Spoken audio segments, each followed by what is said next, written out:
Yung pong pag-dribble nila na, napansin pa ninyo, meron sa Senado, meron sa DPWH, meron sa ICI, magkakaroon pa rin po sa Ombudsman pagdating ng mga recommendation ng mga investigations na yan, pagdating sa Ombudsman, may investigasyon pa rin po ulit. Aba, naitago na, naitakas na yung mga gusto nating mabawi. Hindi po ba? Kaya tapos, ang isang epekto ng dribble na yun is everybody will just, mawawalan na lang po tayo ng gana na sundan itong kwentong ito hanggang sa makalimutan na at yung mga talagang dapat managot, mananatiling nasa pwesto. Hindi po tayo pwedeng tumahimik, hindi po tayo pwedeng walang gawin. Sapagkat, sabi nga po, yung mga masasamang tao na yan, yung mga nasa gobyerno natin na mga magnanakaw, hindi po yan magwawagi dahil sa kanilang kabuktutan. Magwawagi po sila dahil tayong mamamayan ay walang gagawin, tayo'y mananahimik at hahayaan na lamang natin sila. Kaya kung sasabihin po natin, lumaban tayo, hindi po namin sinasabing lumaban tayo para gibain natin ang pamahalaan ito, bahala sila sa kanila. Ang sa atin, gibain natin, labanan natin ang katotohanan, ipagtanggol natin ang ating mga mamamayan. Salamat po. Thank you very much. Thank you, Ms. Camille. Next question po natin. Morning, sirs and ma'am. Mark Macalanan from DCWP. Ilan yung expected po natin na dadalo sa 3-day rally? And merong nakalagay na may highlight din sa rally nyo na yung magkaroon kayo ng Citizens Manifesto. Citizens Manifesto for what? Meron ang president dito noong January 13 kung ilan ang umattend sa panawagan ng Iglesia ni Cristo. And the range of the estimates, walang nag-estimate ng below 1 million. The range of estimates is 1 billion and above. Some 2 million, some 3 million. Yung rally na permit na binigay sa Quezon City, around Camp Aguinaldo, bawal mag-exceed ng 300,000. So, that means it's really way above that, pero nakiusap pwede pa sana, huwag daw sana 300,000. So, yun yung lower limit. So, kung estimates na lang tinatanong niyo po. That's for the manifesto, sir. Ilan yung target niyo, sir, dun sa manifesto? Papapirmahan niyo dun sa People Power Movement? Okay, kung gaano karami yung gustong pumirma, papayagan namin silang pumirma para gusto nila, nandun pangalan nila, sige po. Iniimbitahan po namin lahat ng gustong pumirma dun sa manifesto. Mas marami, mas maganda po. Kung magkakaroon pa ng additional pages yan, okay lang po. Wala specific target on how many? Wala po. We expect marami pong gugustuhin na pumirma para ma-record na sila ay kasama sa laman. So yung date kasi may kasabay na rally, alam naman natin, INC, doon naman sa Manila, bakit yung date ng rally din natin almost the same with them? Palagi po, kasama rin namin kasama kami. Oo. Kasama namin sila sa sa adhikain na ito. So, pwede naman silang dumating dito sa amin, samahan din kami, pwede rin po. Thank you, sir. Everybody, lahat po ng Pilipino na gustong manatiling lumalaban para sa katotohanan, para sa katarungan. Kasi tingnan niyo po, ako nagingit-ngit ako tatay ako Imagine mo makita mo yung anak mo lumulutang sa baha. Masakit. Thank you very much. I hope nasagot po yung tanong ninyo. Next question po. Yes, sir. Sir, si Chino po ng GMA7. So, kasama ba sa panawagan for accountability would be the resignation of the President? Kasi parang yun ang nagiging common theme during the rallies. And are you calling on yung natural succession under our Constitution na palitan na yung Presidente kung wala namang nangyayari dyan?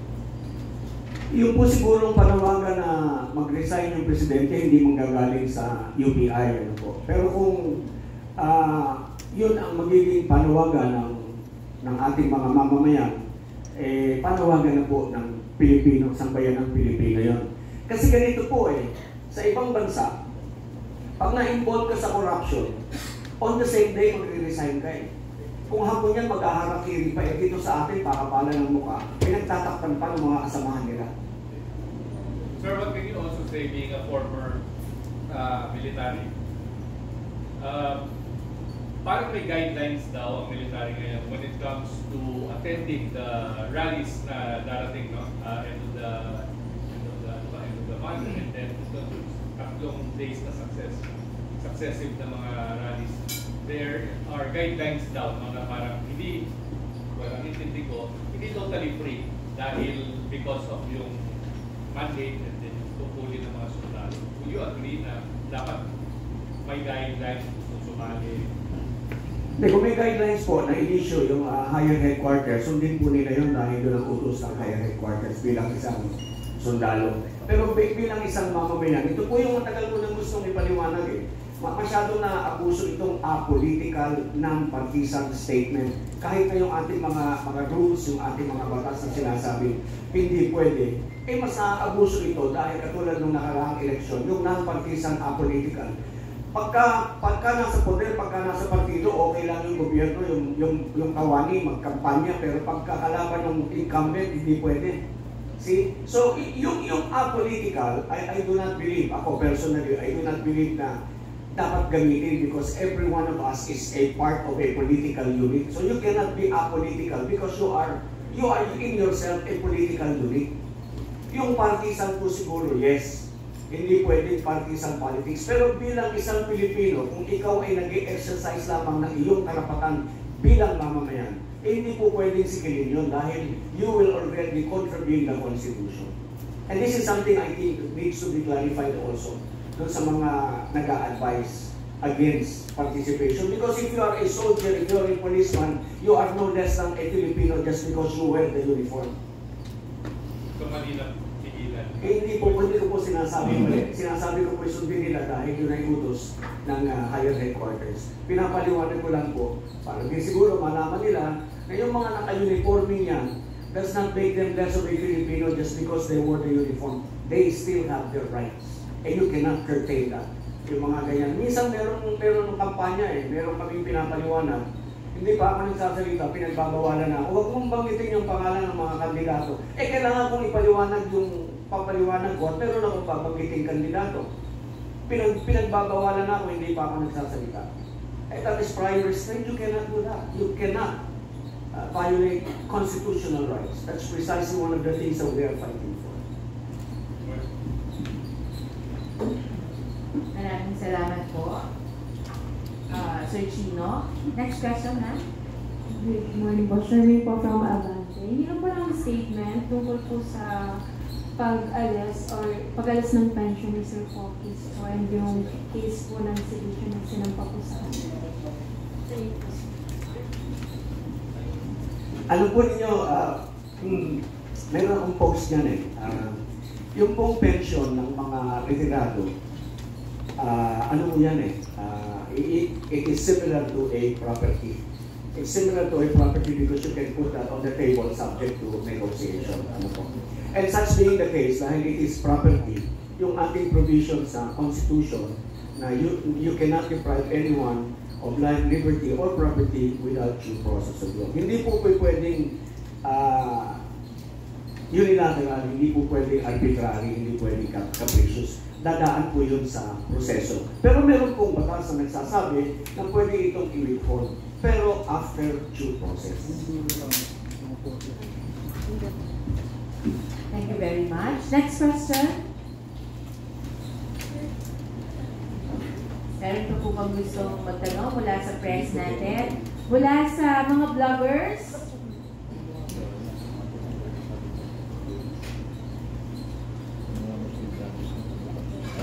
Nag-iisip pa po ng tanong. Yung mga Muslim brothers natin at sa Christian community, para pwede magkaroon sa... Opo, pwede rin po kayong magtanong sa ating mga religious speakers from the religious groups, I mean. Statements, brother. Sir, na balikan any of the people sa panel dyan, sir. Pero reaction na lang, kung nabanggit ko na kanina. Reaction na lang dun sa sedition charges kay Congressman Marzana and or yung investigation or yung case na filed with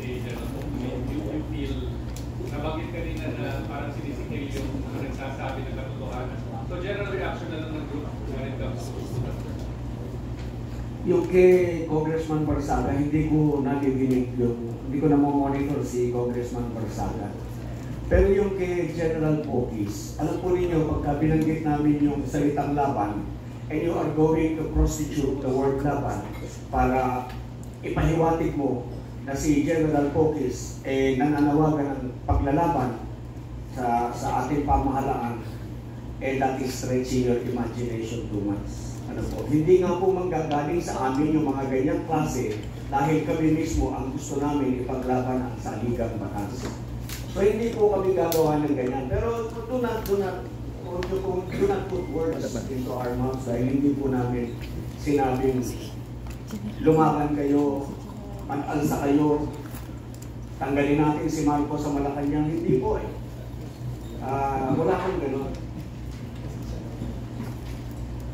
Meron pa po akong baka hindi ko nabanggit. Laban din po kami sa ICI. Dapat po i-abolish na yan because that is unconstitutional. Yan po ay karagdagan lamang doon sa effort nila na pag-dribble para pahabain, patagalin yung proseso. Ang mga may kaso, yung mga maliliit, yung magnakaw sa tindahan, madali, kulong agad, tapos ano. Pero ito, malakihan, hindi magalaw. Any reaction po from other speakers?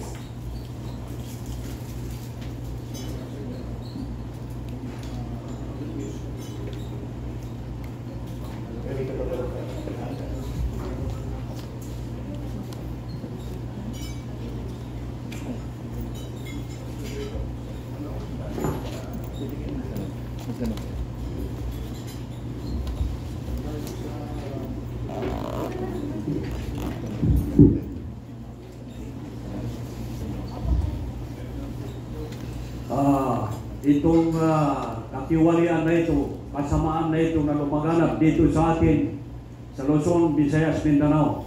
Ito po ay tumama sitro sa Bangsamoro Autonomous Region in Muslim Mindanao. Ang pinaka malaking katiwalian na tumama sa ating mga kapatid sa Bangsamoro Autonomous Region in Muslim Mindanao ay ang pagharang sa eleksyon ng Bangsamoro Autonomous Region in Muslim Mindanao.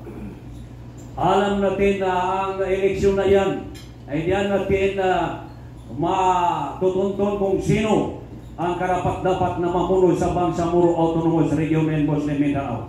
Yan ang pinakamalaking katiwalian na dapat sana ay naituloy yung eleksyon, kauna-unahang eleksyon sa Bangsamoro Autonomous Region in Muslim Mindanao.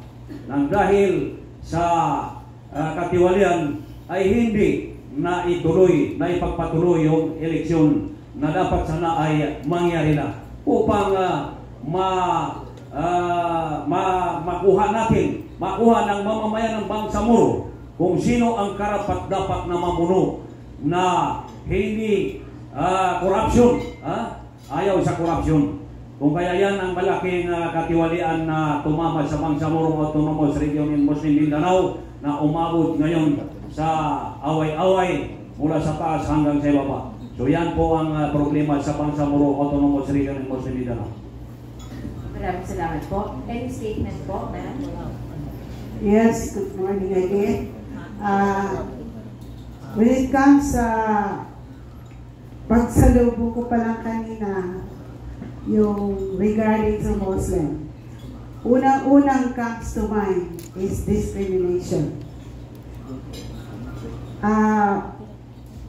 Nagugulat ako, bakit mayroong Senate, mayroong Congress, bakit may ICI? At saka nangyari ngayon, may talagang governor, papalitan. That was elected, papalitan, kasi ang itatalaga mo ay according doon sa gusto mo, na it results breaking the peace sa OPA Pro by General Galvez, utang na loob. Huwag niyo po sirain ang comprehensive agreement ng BARN. Kung anong napirmahan. After 50 years, naghirap kami sa lansangan, Senate, Congress.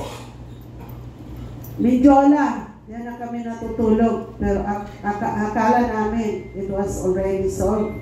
Pero bakit iniiba? Katulad nung napag-usapan na election, October 30 dapat. Ngayon naman, sasabihin niya sa March 31, 2026. Pero it is unsure pa. Kasi gagawa na naman sila. So it is a complete discrimination. Kung noon yung massacre, ilang pamilya ang namatay, nasaktan, itong paglilin lang sa napagkasunduan, na pirmahan, ay it kills the Bangsamoro rights. So, sana po, huwag po gawing politika. Pinaghirapan po yan. We all know that Mindanao is not part of the Philippines. Yet, we agree now with the agreement at sisirain pa. So yun po, ang masakit sa amin yung discrimination. Ngayon, kung hindi ka kakampi, hindi ka bibigyan ng AKA, AX, why not solve the livelihood among women's? Kailangan po natin ng kabuhayan, pagkain sa lamesa, yung pag-aaral ng mga anak natin, yung safetyness, yung mga baha na yan na nakikinabang ang mga crocodiles. Bakit walang napaparusahan? Pero yung nagnakaw, walang makain sa tindahan, agad-agad napaparusahan. Where is the peace? Where is the rights? Ang ating karapatan pang tao. Si Tatay Digong nakakahiya. We surrender it. Sa ibang bansa, Tatay, mahal ka namin. Kahit hindi ka o hindi karapat-dapat sa iyo, sana wag na mangyari kay General Bato, Senator Bato. Pag nangyari yan, sana magkaisa tayo, punta tayo lahat sa airport, sumakay lahat tayo. Okay? Nakakahiya eh. Yung nangyari sa Senate, sa Congress, nag-aaway sila. Yan ba binabayaran natin on the air? Sana kumakain ng tao yan, milyones yan. Si Robert Padilla, anong ginagawa mo, Tolfo? Bakit mo pinag-initan? So, huwag kayong magbangayan dyan, nakakahiya. Ayusin na lang ang Pilipinas. At tulad ni Sir, wala kami sinabi na mag-resign kayo. Ayusin nyo na lang ang accountability. And thank you so much. Maraming salamat.